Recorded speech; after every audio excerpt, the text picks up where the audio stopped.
একদম সহজ পদ্ধতিতে আজকে আমি কোট কলার ব্লাউজ কাটিং দেখাবো। শুধুমাত্র এটা সামনের পার্টটায় কাটিং দেখাচ্ছি এবং সেলাই দেখাবো। তো ভিডিওটা দেখবে, ভিডিওটা ভালো লাগলে লাইক কমেন্ট শেয়ার করবেন। তো সবার প্রথমে আমাদের কাপড়টাকে দুভাজে ভাঁজ করে নিতে হবে, এটা ছাড়া সাইড এবং ওই সাইডটা জোড়া সাইড।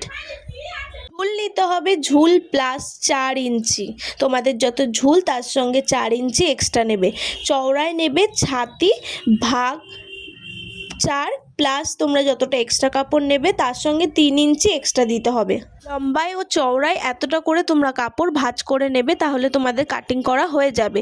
এরপরে আমাদের কি করতে হবে, এখান থেকে একদম ওপর থেকে 3 ইঞ্চি নিচে একটা দাগ টানতে হবে। এই দাগটাকে পুরো স্কেল বরাবর সোজা করে দাগ টেনে দেবো।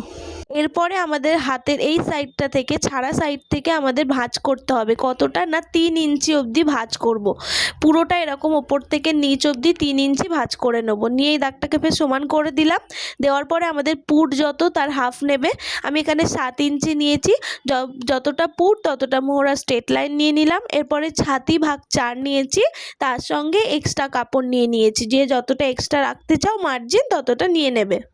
এরপরে আমাদের মোহরা স্ট্রেট লাইন থেকে ভেতর দিকে 1/2 ইঞ্চি 2 সুতের একটা দাগ টানবো। ওই দাগটাকে একদম পুট লাইনের সঙ্গে মিলিয়ে দেবো। দেওয়ার পরে আমাদেরকে মোহরার শেপটা দিয়ে দিতে হবে। এরপরে আমাদের যেহেতু কলার দেওয়া হচ্ছে তার জন্য পুট লাইন থেকে 1 ইঞ্চি নিচে ডাউন করে এটাকে এরকম ত্রিকোণা করে শেপ দিয়ে মিলিয়ে দেবো। এরপরে ঝুলের শেষের কাছে কোমর ভাগ 4, তার সঙ্গে ওপরে যতটা এক্সট্রা নিচেও ততটা এক্সট্রা নিলাম। এবার এই দাগগুলোকে স্কেল বরাবর মিলিয়ে দেবো। আমাদের ড্রয়িং করা কমপ্লিট হয়েছে, এবার এটাকে কাটিং করে নিতে হবে। তো যতক্ষণ আমি কাটিং করছি, নতুন অনলাইন ক্লাস শুরু হচ্ছে blouse course, basic course. Blouse কোর্সে মেয়েদের সমস্ত রকম ব্লাউজ পেয়ে যাবেন। কোট কলার, ব্রা কাট, বোম্বে কাট যেটাকে বলে, তারপর ফোর টেকিং, মধুবালা, সব্যসাচী, যত লেটেস্ট ব্লাউজ আছে সব রকম কিন্তু কাটিং সেলাই দুটোই পাবেন।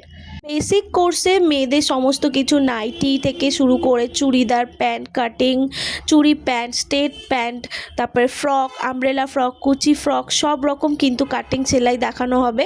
যারা যারা ভর্তি হতে চাও স্ক্রিনে দেওয়া নাম্বারে যোগাযোগ করবে। এবার এখান থেকে 3 ইঞ্চি নিচে একটা দাগ টানবো এবং 2.5 ইঞ্চি লম্বা করে এটাকে কাট মারবো। ঠিক আছে, 3 ইঞ্চি নিচ থেকে করলাম এবং এরকমভাবে আড়াআড়িভাবে 2.5 ইঞ্চি নিলাম। নিয়ে এইটাকে এবার আমাদের খুলতে হবে। খুলে উল্টো সাইডে, ঠিক আছে, সোজা সাইড না, উল্টো সাইডে এরকম আমাদের একদম ধার বরাবর এটাকে এরকম ভাঁজ করে নিয়ে সেলাই করে নিতে হবে পুরো নিচ থেকে ওপর অবধি। তো সেলাই করা আমার হয়ে গেছে, দেখতে পাচ্ছ। এরপরে এটাকে এরকমভাবে ভাঁজ করে নেব। নিয়ে আমাদের যেই কাটটা মেরেছিলাম ওই কাট বরাবর রেখে এই যে দেখছো যে এখানটায় কাট মারা রয়েছে, এটাকে আমাদের তিনের মতো শেপ দিয়ে এটাকে সেলাই করতে হবে। তো দুটো সেলাই করে আমি দেখাচ্ছি। আমার সেলাই করা হয়ে গেছে, এই যে দেখতে পাচ্ছ একদম ধার বরাবর সেলাই করেছি দুটোই। এবার এটাকে আমাদের এই রকম ভাবে উল্টে নিতে হবে। পারলে কোনাগুলোকে ভালো করে পিন দিয়ে বার করে নেবে, নিয়ে এটাকে উল্টে নেবে। তো আবারও বলছি, অনলাইন ক্লাসে যারা যারা ভর্তি হতে চাইছো স্ক্রিনে দেওয়া নাম্বারে কিন্তু যোগাযোগ করে নাও। এরপরে আমাদেরকে পুরোটাকে এরকমভাবে ভাঁজ করতে হবে, করে এইরকমভাবে উল্টে নিতে হবে। নিয়ে সোজা দিকটাকে সামনের দিকে আনতে হবে। দিলে অটোমেটিক্যালি দেখবে তোমাদের একটা এখানে কোট কলারের শেপ আসছে। এবার এগুলোকে ঠিক করে নিতে হবে। নিয়ে এই যে দেখতে পাচ্ছ পেছন পার্টটাকে আলাদাভাবে কাটিং করতে চাইলে যদি দেখতে চাও আমাকে ভিডিওতে কমেন্ট করবে, আমি পেছন পার্টের ভিডিও দিয়ে দেবো। এটা কেমন লাগলো কমেন্টে